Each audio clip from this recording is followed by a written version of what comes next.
Microphone number 1. Chair, I'd like to reintroduce Mr. Michael Sanderson. Thank you. Hello again. I'd like to build on Mr. Schott's comments about staff and branches. Banking is a unique service with unique powers and responsibilities. I put it to NAB, it's not possible to digitise a personal interaction reflected in a file or do it remotely. National Australia Bank has 286 regional branches still open, but has closed or cut services to a point where the facility is no longer classified as a bank branch to 474 locations.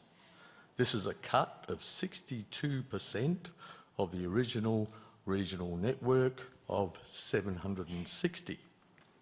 My question is, how do NAB branch closures comply with the mandatory, very important word, mandatory contractual warranty of the Banking Code of Practice that states we are committed to providing banking services which are inclusive of all people, including A, older people, and very important to me, people with disabilities. This is a good one. Indigenous Australians, including in remote locations. And D, people with limited English. Now, I'm an Alice Springs boy, grew up in the centre, and I'd like to focus in on Indigenous Australians, including remote locations. Seeing all things Indigenous seems to be flavour of the year. Does NAB have a branch at Yuendamu, Papunya, Arionga, Docker River, Hermansburg, Warburton, Santa Teresa? No, I was there. Just for news, I was the member for Humpty Doo and Bees Creek on the Litchfield Shire Council. Just comment at the back there. Anyway, that's my question. So, thank you. I'm not sure I've been to many of the towns that you've just articulated, so I'm quite sure you haven't.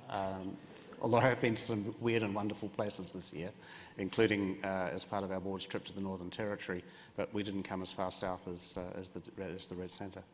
But I did get into some pretty wild places, a couple of 3 hours out of Darwin.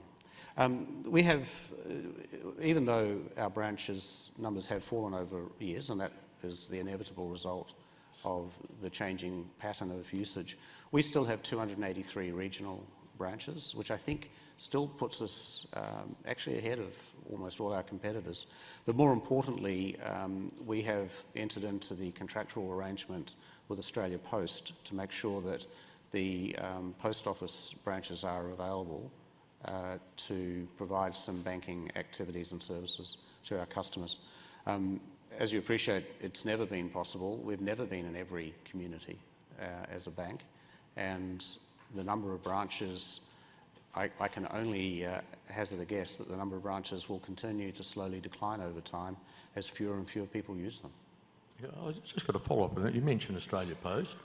Between 1991 and 1996, the Keating Labor government sold out working, indeed all Australians, by fully privatising the Commonwealth Bank.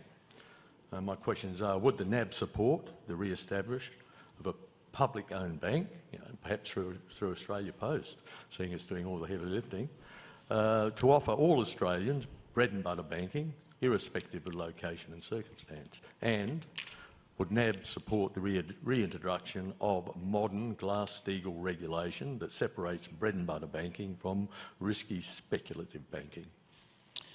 So I'll answer the second part of that first, which is I don't know that we do any risky speculative banking, and therefore there's not much to ring-fence from that. And I don't think that the question of opening a government-owned bank has been raised in any other forum, so I've never turned my mind to it.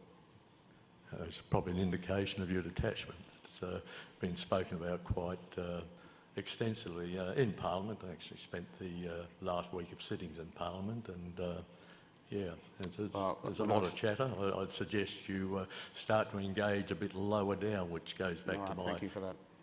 Thank you very much. Thanks, Mr. Sanderson.